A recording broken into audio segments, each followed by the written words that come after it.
تقتلتي أمنت سلمنا انقعنا مبل شحن 447 إيدا لادها بعل بسلام مبصحكم مبصحنا نبلنا نملات قتلت أمنت سلمنا هزبنا رحوس بعلك خونة تمانينا لنا عيد مبارك نبنا يلوم على زينات هد ما كنا سقركم حدشتي معبالتات قفا اللو ناي فيديو مردات لنا كنقرب لكم ينام كلتا ودبات تقراي زي مسرات اوت امرات فريسوم تقراي هتوت جيز اواج كأوي تساوعت يقرب اللو إذا تساوعت من قريبو كن زاربوكم ينام أبا أسمرا عبي تكال كهنس توسين اللهم إذا تكال انتايو بزرزر كقرب يوم ፖለቲከኛታ ተምሃሮ አበ ጉዳይ ጽምዶ ምዕሳለ ጀሚረመለው ንኤርትራ ዝህብዎ ዘሎ ሞገሳታትን ይቅጽለሎም አበ ናይሎም ዜና ወጃና ዝቀርቡ እዞም ክትሰምዑዎም ዝጸናሕኩም እዮም ናብቲ ፈላማይ ዜናና ከንሰግርም ወገን ትግራይ ግን ተደቢሮም አኺያም ዝሓድሩ ተደቢሮም አኺያም ዝውዕሉ ኣብ ትግራይ መጠነ ሰፊሕ ናይ ሳይኮሎጂካል ወርፌር 5 ጀነሬሽን ውግ ዓይነት ዝበሃል ጥይት የተኮስካ በሚዲያን በፕሮፓጋንዳ ተጎረግን ጸጥ ለሚሩ ይወሎ በትግራይ ዘሎ ሰብ ይስልች ወሎ ናአይ ወኹን ሓዊሱ ናው ሓዊሱ ይስልች ወሎ በጣም ይደክመናል ይስልች ወሎ መበለሽ 447 በዓል ኢላ ላዳሓ ዓረፋ لومي عصت شعات وقنبت كلتاش عصر شمون تنامت مرت بملا سعبت أمنت اسلمنا بدمكات كخبر يوم حافشاو بيت مهر قديات اسلمنا تقرأي لوم زخبر مبل شحن 440 شعات إيدا لادها عرفة ملكتو أبزم حلالف وملختي انكو عبص حكم بعلي إيدا على عادها عرفة نسل سلام تقولتنا نبصح له بعليو نسلام قلاتنا زبع كنكون يقبع بعالن تخبر دمان استسقمو وقنات بمحقاز كخبر يقبع لهم أبا كتمام قلم أبا قدنا سوات كابوانا بيت صحفة دادويت مايكرو فاينانس نحاول سمات هذا بزوصر من قدي كمز سالتون حبير اللهم أبا تقرأي قفا بخوابيو كما زغني زفلات يوم زي كم زينا هالوغن بوغن توم دقف تحوحات قفا أبا تقرأي يلن كاب حق يزرح قايو كل يوم زخ حدوهم نزم الكيتو ريتو زحب حد من اسي تقرأي قفا يلن كواد اسك ساب زوصو عنينا بحان قوتا نتقبزلنا قفا كم زي اللقن أبا زغون بوتا دويل كام مرقا زكاليو كبل تزاريبو وريوت نخملس قفا من اسي تقرأي يلن صورت قفا بهالون يلن دي يا تزا صوتينا نصب زلنا بر زقفف من زي قدف مقفاف تجميرس قفف دي زي قفف دي خالي زرواي مقفاف سبحال بن بسوريا لنا تقراي مقفاف سبحال يلن حدا وري زقفف من زي يلن اما مقفاف زت حقا يلن بسوق مسورته مريت المملاس مقفاف زت زي سي كا حق زر حق زرواي مزارو له أتم تلا أمتيهم كأزو خبرنا من بترسيكا بعرا ولد الزبال قفا أبي أتا قفانيها أبي تاريخ لازم سوينا سلازي كساوس جمرنا تجني أنا نام كان قفا ما تيمنا لها خنا بلس اسكاوس جمرنا أنا تجني أنا خمن سي مال كم حدا من سي ترى من سي أنا سلازي أمريت مبلاس زجيجي إنا أبتي أبا تقرأي كاب IDP جميرو أب سفلالي زوبات أزغانينا تسفح فحي خير مهدلاو ززر ولن بوزحات عام وزوطحن زلو قفا مناسي تقرأي أبا قلاهو أبتا الدما ولدي توم مناسي يمزو الصور زلوم أبتي بسانكدوكم ناب إسروي زعاتو اللو إسرويتون أبا كبير ساقم كم زلو بمقلات ززارب ولدي ألو كان أربالكم روحنا قدمت عشان استعدت على من موتين جرينا قصص كيد لا بسرية هاي ما درجة أتاي تجيرونا نيرو سيرة بيهونا خوي نحنا كاتر درجي لقدر موتين نالا كاب درجي قدر موتين نالا عرسنا تربولي ولو نازيا زقتنا نازيا لبينا مع زور جالس مني تايو بفلي طعم عي عدمه بفلي كما من أبي عدي زير قطنا سله قطنا أمورا زيرو سلسة تغلالا زيرو سلسة كبيرة سلازي هون سومنا جرنا سومنا غيرنا نينا لحبرنا يبلنا سالا حبرت سنا قلنا مثلا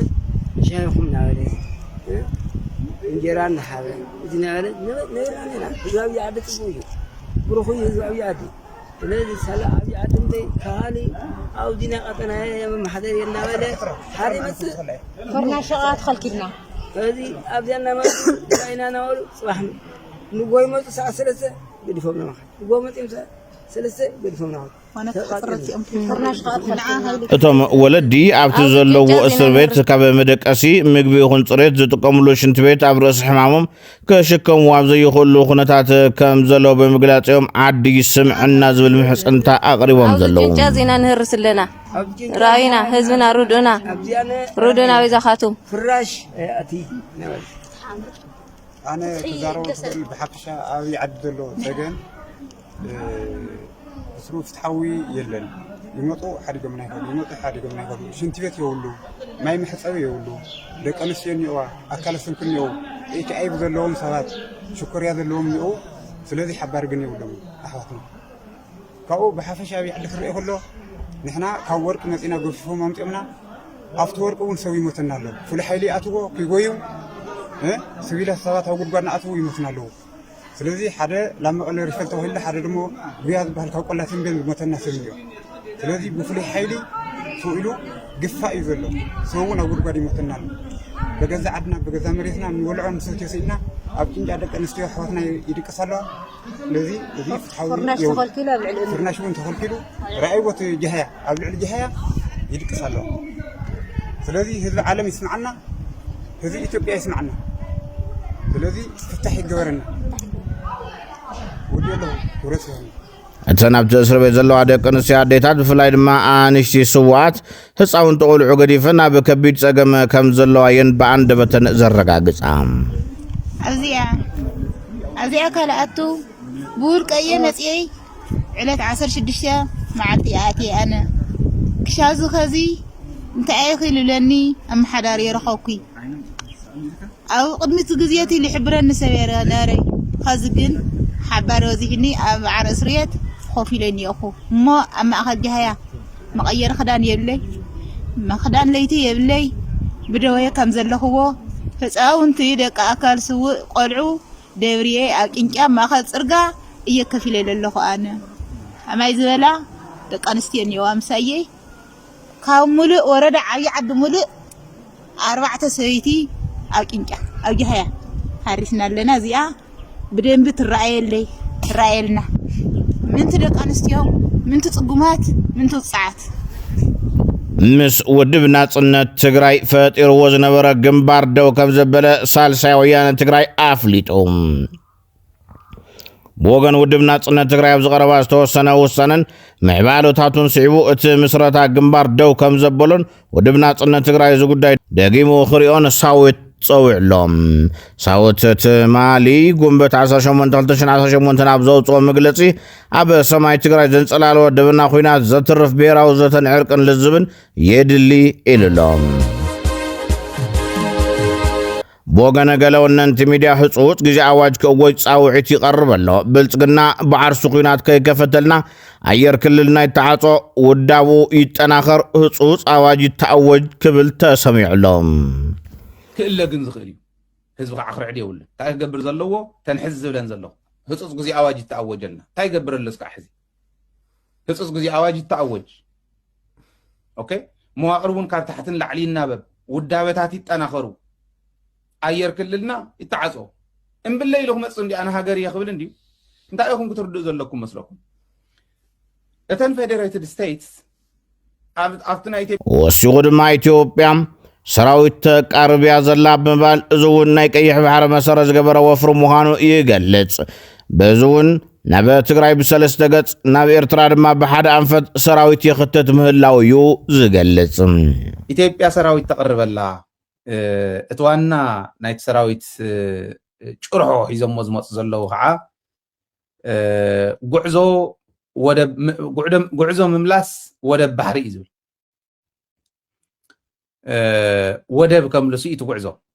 ነገር ግን ክጭፍጨፉ ክጭፍለቁ ተፈሪድሎም ዘሎ ትግራይን ኤርትራን ምሓራን በቃ ዕላው ዝኾነ ታርጌት ተገይሮም ይኸዱ ከም ዘለው ዘርኢ መርትዖ እውን ይሄና እዚ ጉዕዞ ምምላስ ወደብ ዝብል እቲ ብጣዕሚ ዝሕዝን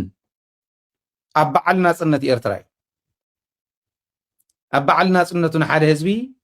ብድልየቱ እሞ ከዓ ብመስዋዕቱ ዝረኸቦ ናጽነት እንተነኣሰ ፍተዎ ይትፍተዎ እንኳዕ ንበዓል ናጽነት ካብ ፀሓካ ግን ሓቢርና እንተንኾን እኮ መሓሸ ኢልካ ክትልሙኖ ትኽእል እምበር እንደ ጫጭትን እንጨፈልቃችኋለን እንደዚህ እናጠፋችኋለን ይበቃ ትፍከራ ተሾመ ገመቹ ሙሩኽ ናይ ሕወሓት እዩ ተሾመ ገመቹ ዝለ ዝነበረ ትማል እውን ናይ ኣበባው ዘልዓልናዮ ብምቕጻል ኣብ ዝቐረባ ናይ ዓበይቲ መራሕቲ ኢትዮጵያ ወልቃይትን ቀይሕ ባሕርን ናይ ግድን ኣብ ኢድና የን ዝብል መፈክር እዮም ከስምዑ ቀንዮም ይብል ሕዚ ከዓ እቲ ጭርሖ ተፈሊጡስ ጉዕዞ ምምላስ ወደብ ባሕሪ ብዝብል ሰራዊት ናብ ትግራይ ናብ ኤርትራ ገጽ ናብ ትግራይ ብሰለስተ ናብ ኤርትራ ከዓ ብሓደ ገጽ ኣቕሪባ ከም ዘላ እዩ ሓደ ሳልሳይ ናይ ትግራይ ንኤርትራ እውን ክኾን ይኽእል ናይ ምዕራብ ትግራይ ካብ ተከዘ እስካብ ዳንሻ ከባቢ ዘሎ ሰኢሉ መቁፀር ዘይብሉ ምዃኑ ሓቢሮምና ኣለዉ ብላዕላይ ብጸለምቲ እውን ከምኡ ኤግዛክትሊ ዝበልዋ ቃል ብቃል ኣብ መድረኽ ኣብ ናይ መድረኽ ስልጠና ናይ ሰራዊት እቲ ጉዕዞ ክእወጅ ከሎ ኣውጆሞ እዮም ወይ እቲ ሕዚ በዓል ተሾመ ገመቹ በዓል ኣበባው ወፂኦም ዝዛረብሉ ዘለው ተዓወጀ ኣዋጅ እዩ በቃ ብግልፂ ክንገብሮ ኢና ኢሎም ዝኣወጅዎ እዩ ምዕራብ ትግራይን ናይ ሰሜን ምዕራብ ከዓ ጸለምቲ ሓዊሱ እዚኦም ምምላስ ማለት ናይ ሞትን ሕየትን እዩ ልክዕ ቀይሕ ባሕርን እዘን ከባብታት እዚአን ከዓ ካብ ትግራይን ክልቲአን ናይ ሞትን ሕየትን እየን ስለዚ ክንውዳእ እንተኮይንና እምበር ይብሉ ጸለምትን ብምዕራብ ትግራይን ብቆቦን እዚአን ብትግራይን ኣበርገለ እውን ኣቕሪቡ ነይሩ እታ ናይ ኣበርገለ ሕዚ 3-4 ኬላ ገይሮም ኣለዉ ምክንያቱ ሰራዊት ምህዳም ጀሚሩ ናብ ትግራይ ተቕሪብናዮ ኬላ እንተዘይጌርናሉ ክጠፊ እዩ ኢሎም ኣብ ምዕራብ ናብ ጸለምትን ዝገበርዎ ምክንያቱ ካብ ጸለምትን ዓዲ ገብሩ እንዳባጉና ይሃድም ነይሩ ምስ ብረቱ እዩ ዝሃድም ነይሩ ካብ ምዕራብ እውን ብጸሊሞ ይገብሩ ናብ ዲያቦ ናብ ኣስገደ ይሃድም ነይሩ እዚ ብሽምግልና ተወድአ ተኽሱ እውን እስካዕ ምትኻስ ዝበፅሐ ነይሩ ሕዚ እዚአን ኬላታት ገይሮም ናብዚአን ወሲዶም ኣለዉ ብኻሊእ ዜና ድማ ጸጋይ ኣራርሳ ዝተባሃለ ተንታኒ ፖለቲካ እቲ ኩናት ተጀሚሩ እዩ ስምምዕነት ፕሪቶርያ ዘፍረሰ ብልጽግና እዩ ሕወሓት ይኹን ካልኦት ናይ ትግራይ ሓይልታት ድማ ነዚ ከምክቱ ግብኦም እዩ ዝብል እምነቱ የንጸባርቕ እቲ ፖለቲከኛ ኩናት ኣይንደልን እንተበሉ እውን ሱቕ ኢሎም ስለ ዝተቐመጡ ዝምሕሮም የለን ፕሪቶርያ ክፈርስ ከሎ እዩ ኩናት ዝተዓወጀ ኢሉ ጦርነት ተጀምሯል ቨርቹዋሊ ከህወሓት ጋር የተስማማውን ስምምነት መተግበር ግዴታው እውቅና ሰጥተው ከሽብርተኝነት ሊስት አስወጥተው አንዳንድ ነገር አብራቸው ስትሰራ ስትቆይ ከህወሓት ጋር ነው እየሰራህ የነበረው መሰረት ህወሓት ምንም አሉ ምን የሚቀጥል ነው ማለት ነው ህጋዊ መሰረት አለው በህገ መንግስት በስምምነቱ መሰረት ምንም ቦታ የላቸውም ነው ትግራይ መስማትም የለበትም በእኛና በኢትዮጵያ በሚባል ኤንቲቲ መካከል ያለው ግንኙነት መስመር የፕሪቶሪያ ስምምነት ነው ብለው የፕሪቶሪያ ስምምነትን እኛ በጽናት ይዘን ጠብቀናል ይተግበርልን ብለናል አልቻሉም አልተገበሩም እንዲተገበሩት ዓለም አቀፋዊ ጫናም ካስፈለገ ይደረግ ይሄ የማይሆን ከሆነ እኛ በስምምነቱ ስፔስ ውስጥ በስምምነቱ ማዕቀፍ ውስጥ እንቆያለን ይሄ የማይፈጸምና አሁን ሌላ ጦርነት የሚታወጅብን ከሆነ ደግሞ እንግዲያው ስምምነቱ ፈርሷል ማለት ነው ሌላ ጉዳይ ነው አንዳንድ የትግራይ ኃይሎች አሁን እንደሚሉት ሁሉም ኦልሞስት እነሳልሳዊ ወያኔ ሁላ ይላሉ ህልውናችንን ለማስጠበቅ አገራዊ ህልውናችንን ለማስጠበቅ አገር መሆን ብቻ ነው ያለብን ይላሉ ህወሓት ውስጥ ያለው በጣም ብዙ ህዝብ ቲዲኤፍ ውስጥ ያለው ህዝብ ምናልባት ተስፋችን ይሄ ብቻ ነው ወደሚል ተኪዷል ማለት ነው ስለዚህ የትግራይ ጣፈንታ ምን ይሆናል በመጀመሪያ ደረጃ ይሄን ጦርነት የሚያስገመግመውን ጦርነት መመከት ነው ይሄን ለማድረግ ማንኛውንም ድንበር ዘለል ትብብር ጠይቆ እንደሚመጣው አብይ የትግራይ ኃይሎች ማንኛውንም አይነት ትብብር ፈጥረው ይሄን የሚመጣባቸውን ጦርነት መመከት ግዴታቸው ነው ወቅታዊና ታሪካዊ ግዴታቸው አማራጭ የለም አንዋጋም ብለው እጃቸውን ሰብስበው ቢቀመጡም ጦርነት እየመጣባቸው ከዚህ በላይስ ደግሞ ምን ማድረግ ይቻላል ፌደራል መንግስቱ የሚጠይቀውን ሁሉ አድርገው እነሱ በእነሱ በኩል መደረግ ያለበት ሳይደረግ መንግስት ፌደራል ደቡብ ኢትዮጵያ በወገን ኤርትራ ዘሎ ሓደ መዓልቲ እውን ተንፊሱሉ ዘይፈልጥ ኃይለ መሓራ ካብ ትግራይ ክወፅእ ዘይገበረን ውዕሊ ፕሪቶሪያ ክፈርስ ዝደሊ ብምባል ኣብይ ምስ ህወሓት እምበር ምስ ጌታቸው ዝገብሮ ርክብ ናይ ጥዕና ኣይኮነን ክብል ይሙግትም። ይሄኛው አሁን ከጌታቸው የተለየው ህወሓት አይደለም። ጌታቸው የሚመራው የሽግግር የጊዜያዊ መንግስት እኮ ፌደራል መንግስቱን ለምኖ ይተግበርልኝ የፕሪቶሪያ ስምምነት ብሎ አቅቶታል። አሁን የታደሰ ወረደ መንግስትም ይሄን እዚሁ ጋር ነው ያለው። ልዩነቱ ምንድነው? እንደ ጌታቸው ወደ አብይ አልተጠጋም ነው የታደሰ ወረደ መንግስት እና እሱ ደግሞ የቲዲኤፍ መሪ ነው እንጂ ህወሓት አይደለም በሚል እሱ ላይ ለመንጠላጠል ነው የሚፈልጉት። ነገር ግን ቲዲኤፍ የሚባል ኤንቲቲ ጋር አይደለም የተስማማው የአብይ አህመድ መንግስት የተስማማው ከህወሓት ጋር የተስማማውን ስምምነት መተግበር ግዴታው። እሱን መተግበር ድሮም አይፈልጉም። አሁንም በጦርነት ያንን ነገር ለማስቀየር የመሞከር ነገር አለ። ባይሆን ኖሮማ አሁን ከአማራ ክልል ጋር እንደዚህ አይነት ጦርነት ውስጥ ገብቶ ባለ ጊዜ የአማራ ኃይሎች በትግራይ ላይ ያላቸውን ክሌም በህገ መንግስታዊ መንገድ እንዲፈቱ ሰብስቦ ሰስፔንድ አድርጎ አሁን ግን ከተያዘው ግዛት እንዲለቁ ለምን ማድረግ አልቻለም? የኤርትራ ኃይሎች በኢትዮጵያ ግዛት ውስጥ አሉ፣ እነዚህ እንዲለቁልን የኢትዮጵያ መንግስት ጫና ያደርግ ሲባል አንድ ቀን ትንፍሽ ብሎ አያውቅም። የአብይ መንግስት ምንድነው የሚመጣው? አንደኛ ትግራይን ብሔራዊ ቦርድ መረፃ ኢትዮጵያን ሻብዓይ ሓፈሻዊ መረፃ አመልኪቱ ኣብ ዝሃቦ ጋዜጣዊ መግለፂ ኣብ ክልል ኣምሓራን ትግራይን ብድምሩ ኣብ 46 ወረዳታት መረፃ ከም ዘይካየድ ኣፍሊጡ። ሓላፊት እቲ ቦርድ ወይዘሮ ሜላትወርቅ ሃይሉ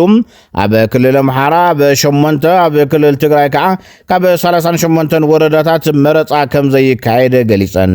ኣብ ክልል ኣምሓራ ኣበይናይ ቦታታት እዩ ዘይካየድ ንዝብል ሕቶ ደቡብ ጎንደር፣ ምዕራብ ጎንደር፣ ኣምባሰል፣ ዳጋ ዳሞት ከምኡውን ካልኦት ቦታታት መረፃ ከም ዘይካየደሎም ጠቂሰን። ኣብ ትግራይ ድማ ብዘይካ ምዕራብ ትግራይ ኣብ መብዛሕትኦም ዞባታት ከም ዘይካየድ እዩ ተፈሊጡ ዘሎ። ብፍላይ ድማ ብምዕራብ ትግራይ ክግበር እዩ ተባሂሉ ዝሕሰብ ዘሎ መረፃ ንደማዊ ጎንፂ መሰረት ክኾን እዩ ተባሂሉ ተሰጊኡሎም። ፖለቲከኛ ልደቱ አያሌው ምስ ቅዋሙ ዘይኸይድ ነገር ግን ሓቂ ዝበሎ ሓሳብ ተዛሪቡ። ልደቱ ከም ዝበሎ ብልጽግና ከሳብ ሕዚ ኣብ ኢትዮጵያ ካብ ዝረኣናዮም መንግስታት ቀሊል ዘይባል ህዝባዊ ደገፍ ኣለዎ። ስለ ዝተመነና ጥራሕ ብቐሊሉ ዝፈርስ መንግስቲ ኣይኮነን ክብል እዩ ንብልጽግና አድኒቁ። ቅድም ተናግሬ ነበር። እስካሁን በታሪክ ካየናቸው መንግስታት ሁሉ ይሄ መንግስት ከፍተኛ የሆነ የህዝብ ድጋፍ ያለው መንግስት ነው። ቀላል የማይባል የህዝብ ድጋፍ እኔ አንዳንድ ሰዎች አሁን ከዚህ ክረምት አያልፍም ይሄ መንግስት ይሉኛል። ድንግጥ እላለሁ። እኔ እንደዛ ብያለሁ። እኔ ቁርጣችሁን ወቁ ብዬ ተናግሬያለሁ። ስለተመኘን አይደለም፣ ገመናውን መጥፎነቱን ስላወራን አይደለም፣ ስለፈለግን አይደለም። በፍላጎትና በምኞት የሚሆን ነገር የለም። የጀመረውን ቤተ መንግስት ጨርሶ ይኖርበታል። ኣብዚ እዋን ኣብ ምብራቕ ኣፍሪካ ዝተዋቐረን ዝተረጋግዐን መንግስቲ ዘለዋ ሃገር ኤርትራ እያ ተባሂሉ ነዚ ዝበለ ኢትዮጵያዊ ፖለቲከኛ ዶክተር ይልቃል ጌትነት ብሰራዊት ይኹን ብኩለ መዳይ ዝሐሸ መዋቕርን ሃገራዊ ድሕንነትን ዘለዋ መንግስቲ ኤርትራ እዩ፣ ሓቢርናዮ ክንሰርሕ ንደሊና ክብል ተዛሪቡ። አንድ መልክ ያለውና የተረጋጋ ሀገር ያለው በአካባቢው ኤርትራ ነው። ሶማሊያ ብትሄድ የተረጋጋ ሀገር አይደለም፣ የታወቀ ነገር ነው። ሱዳን የተረጋጋ ሀገር አይደለም። ጅቡቲ አቅም የሌለው ትንሽ ሀገር ነች። ስለዚህ በዚህ ሁኔታ ውስጥ አሁን በቀጠናው ባለ ሁኔታ ነባር የሆነ የተደራጀ ወታደር ያለው፣ የተደራጀ መንግስት ያለው፣ የተደራጀ ደህንነት ያለው፣ በሀገሩ ላይ ሙሉ ቁጥጥር ያለው መንግስት ያለው አሁን በምስራቅ አፍሪካ ውስጥ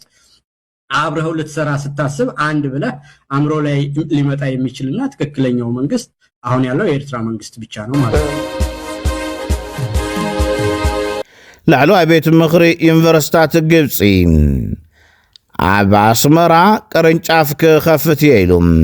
ዲፕሎማስያዊ ርክባት ኣስመራን ግብፅን ኣብ ዝሕዚ እዋን ሓበራዊ ስትራቴጂካዊ ክልቲአን ሃገራት ፖለቲካዊ ዲፕሎማሲ ብሓደ ጽምዶ ክሰርሓን መስመር ጉዕዞ ቀይሕ ባሕሪ ብዘለዎ ልዑል ስትራቴጂ ማእኸል ስሕበት ዓለማዊ ጽልኡ ምርኩስ ብምግባር ላዕለዋይ ቤት ምኽሪ ዩኒቨርሲታት ግብፂ ኣህጉራዊ ህላዊ ላዕለዎት ትካላት ትምህርቲ ግብፂ ንምስፋሕን ምስ ሃገራት ኣፍሪካ ዘሎ ትምህርታዊ ምትሕብባር ንምሕያልን ዝዓለመ ስጉምቲ ኣብ ኤርትራ ጨንፈር ዩኒቨርሲቲ ካይሮ ንምኽፋት ኣጽዲቑ ኣብ መወዳእታ ሩስያ ኣብ ልዕሊ ርእሲ ከተማ ዩክሬን ኬቭ ሲስተማቲክ መጥቃዕቲ ክትፍጽም ከም እትኽእል ኣጠንቂቓ ሩስያ ወጻእተኛታት ዜጋታት ዲፕሎማሰኛታትን ካብ ኬቭ ቀልጢፎም ክወፁን ኣዚዛላ ዩክሬናውያን ካብ ህንጻታት መንግስትን ወታደራዊ ማሕበራትን ክርሕቑ እውን ተነጊርዎም ኣሎም እዚ መንገታ ድሕሪ ምጅማር እቲ ኩናት ኣብ ልዕሊ ኬቭ ካብ ዝተፈጸሙ ዝዓበዩ መጥቃዕትታት ድሕሪ ምፍጻማ ድሕሪ ሒደት መዓልትታት እዮም ሚኒስትሪ ጉዳያት ወጻኢ ሩስያ ተሓድሽ መጥቃዕቲ ንማእኸላት ወሰንን ኮማንድ ፖስትን ዒላማ ዝገበረ ምዃኑ ገሊጹ እቲ መግለጺ ትካላት ምፍራይ ሰብ ኣልቦ ነፈርቲ እውን ዒላማ ከም ዝገብር እዩ ተገሊጹ ዘሎ ሩስያ ኣብ ልዕሊ ዩክሬን መጥቃዕቲ ክትፍጽም ምውሳና ንዲፕሎማስያዊ ማዕጾ ክዓጽዎ ይኽእል እዩ ዝብል ስክፍታታት ኣልዒሉሎም ክብራት ተኸታተልትና ነሳዕ ዝሓዝናዮም እዋናውን ኣገደስትን ሓበሬታታት ነዞም ተኸታተልኩምዎም ይመስሉ ነይሮም ኣብ ሚድያና ንዝህልወኩም ዝኾነ ይኹን ሕቶ ርኢቶ ብነፃነት ክትካፈሉና ዓዲምና ብኣቀራርባናን ትሕዝቶናን ተፈቲኹምና ድማ ሳብስክራይብ ብምግባር ሕለፉ